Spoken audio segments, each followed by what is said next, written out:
Olá, sou Paulo Eduardo, nós estamos chegando para mais um estudo aqui no canal Minuto Missionário. Seja bem-vindo, muito obrigado por nos acompanhar, muito obrigado por já estar aí, né? Estou aqui desde 6 horas da manhã, o vídeo entra de 6 horas todos os dias, aliás, tem estudo novo aqui nesse canal.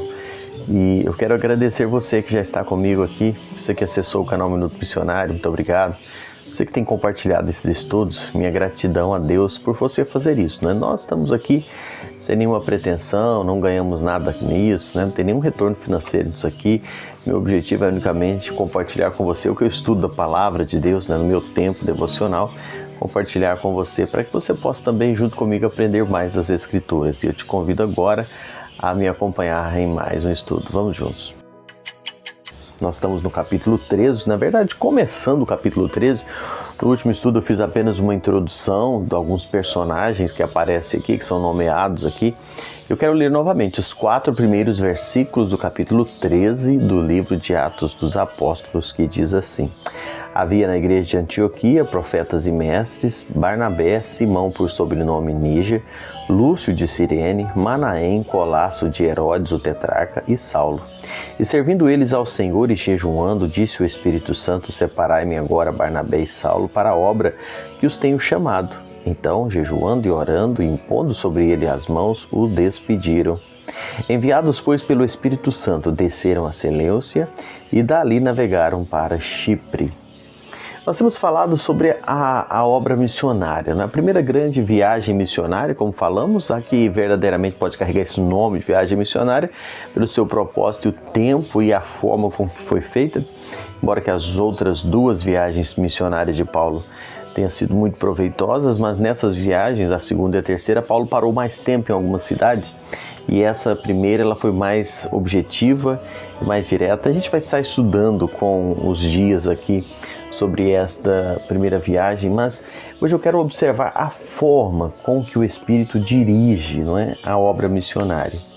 A forma com que o Espírito Santo conduziu todas as coisas. Essa igreja de Antioquia, como nós falamos, era uma igreja de portas abertas. Era uma igreja que estava aberta para a obra missionária. A igreja de Antioquia, ela era não aberta só para a diversidade das pessoas, e falamos aqui as diversas etnias que compunham a igreja, mas também era uma igreja aberta para Deus. E é interessante pensar isso, não é? E usar essa expressão, porque parece, eu não precisava nem falar, mas infelizmente, não é? Hoje precisa até expressar dessa forma, porque em muitas igrejas hoje é aberta para a vaidade, para o orgulho, para a ganância financeira, e às vezes Deus e o Espírito Santo nem são ouvidos em muitos lugares chamados igrejas nos nossos dias. Mas a igreja de Antioquia, ela é aberta para estudar a palavra de Deus. No versículo 1 nós lemos aqui, ela buscava a face de Deus em oração, fala no capítulo 3, ela obedecia à palavra de Deus. Ela tinha homens de Deus lá dentro, mestres, profetas, que ensinavam, pregavam a palavra de Deus. Mas quem dirige a obra missionária é o Espírito Santo. É Ele quem dirige. Capítulo 13, versículo 2 traz isso. O Espírito Santo é livre sobre a condução dos destinos da igreja. Ele é soberano nisso. E nós precisamos estar atentos e observando esse fato. A orientação do Espírito Santo é segundo a palavra dele e não a parte da palavra dele. Ele orienta dentro da sua vontade de acordo com a sua palavra. O Espírito Santo se manifesta e ele vai fazer isso em uma igreja centralizada na palavra. Uma igreja que ora, uma igreja que jejuma, uma igreja que busca ao Senhor. E aí eu volto a frisar, os 2 primeiros versículos, os 3 primeiros versículos desse capítulo 13, traz uma expansão aqui do que é a igreja que o Espírito Santo age, não é? E o Espírito Santo então intervém aqui e ele dirige todas as coisas. Lembremos, o Espírito Santo não age à parte da igreja, separado da igreja, mas em sintonia com a igreja. A igreja que jejuma e ora, a igreja que impõe as mãos sobre os enviados, despede eles, envia os missionários. Ou seja, o Espírito Santo age junto com a igreja, não separado da igreja. O Espírito Santo escolhe as pessoas ali dentro, Ele usa a liderança, os irmãos da igreja, para orarem, jejuarem, abençoarem e enviarem. Então não é uma coisa feita de qualquer jeito. Não é uma pessoa que fala, eu vou para o campo missionário, que levanta e vai sem a ação, a intervenção da igreja. Então o Espírito Santo, ele age não à parte da igreja, mas com a igreja. E é importante observar isso. Por tantas coisas que acontecem, não é? Por aí a gente vê e percebe que infelizmente acontece. Então os missionários vão enviados pela igreja, mas levantados e orientados pelo Espírito Santo de Deus, que dirigiu a igreja a fazer isso. Eles exercem o ministério pelo Espírito Santo. O próprio Espírito Santo quem os enviou para o campo de trabalho. Né? Eles assim estão unidos em missões, tanto os que vão como a igreja que ficou. Não é? É um equilíbrio sadio entre os dois lados. Não é? É um equilíbrio que deve agir. O Espírito Santo agindo com a igreja e com os missionários, e assim a obra do Senhor acontecendo para a glória de Deus. Nós não podemos fazer a obra de Deus sem a direção do Espírito Santo. Nós não podemos fazer a obra de Deus sem a orientação clara do Espírito Santo de Deus. Infelizmente, tem muita coisa sendo feita nos nossos dias que não é na direção do Espírito Santo.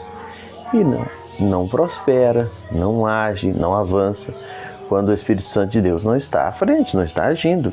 Ele nos foi enviado com esse propósito de estar sempre conosco. O Espírito Santo foi nos enviado para nos guiar em toda a verdade. Nós precisamos do Espírito Santo, dependemos dele. A igreja não pode conseguir uma única conversão real, genuína, sem a obra do Espírito Santo. Os pregadores não terão virtudes e poder sem pregar na ação do Espírito Santo. E é por isso que eu estou reforçando esse fato de tão grande importância. Então aqueles irmãos saem e eles descem, nós lemos aqui, para Seleucia, e essa cidade localizada às margens do rio Orontes e próxima à costa do Mediterrâneo. Seleucia servia de porto marítimo para a cidade de Antioquia. Eles dali navegaram para Chipre. Eles estavam ali, não é, indo com um propósito. Chipre era a terra natal de Barnabé. A gente estudou isso lá no capítulo 4, versículo 36. Então, portanto, Barnabé conhecia intimamente aqueles habitantes, conhecia as sinagogas judaicas, conhecia a cultura, e eles vão ali com um propósito. Chipre era uma grande ilha, aproximadamente 223 quilômetros de comprimento, 96 quilômetros de largura, uma grande ilha, uma importância econômica enorme por causa das minas de cobre, não é? E era uma província importante, e é para lá que eles estão indo. Lucas ainda diz, e vale a pena ler no versículo 5, que eu não fiz a leitura: chegados a Salamina, anunciaram a palavra de Deus nas sinagogas judaicas. Tinham também João como auxiliar. Aqui Lucas fala dessa Salamina, uma cidade portuária na costa leste de Chipre, situada próxima ao norte da moderna cidade Famagusta. Essa era um centro comercial onde os mercadores de Cilícia, Síria e Fenícia negociavam azeite, oliva, vinhos, grãos vindo do Egito. Então eles vão para um lugar muito estratégico, mas toda essa estratégia deles não era feita apenas pela vontade deles, mas sempre dirigidos, orientados pelo Espírito Santo de Deus. No estudo de hoje nós vamos levar a importância de ouvir a direção do Espírito Santo nas nossas decisões, de entender o Espírito guiando, de ouvir e de caminhar sempre junto com a igreja, junto com a obra missionária, caminhando igreja, missionários, o Espírito Santo, e tudo juntos, caminhando com um único objetivo: honrar e glorificar o nome do Senhor nosso Deus.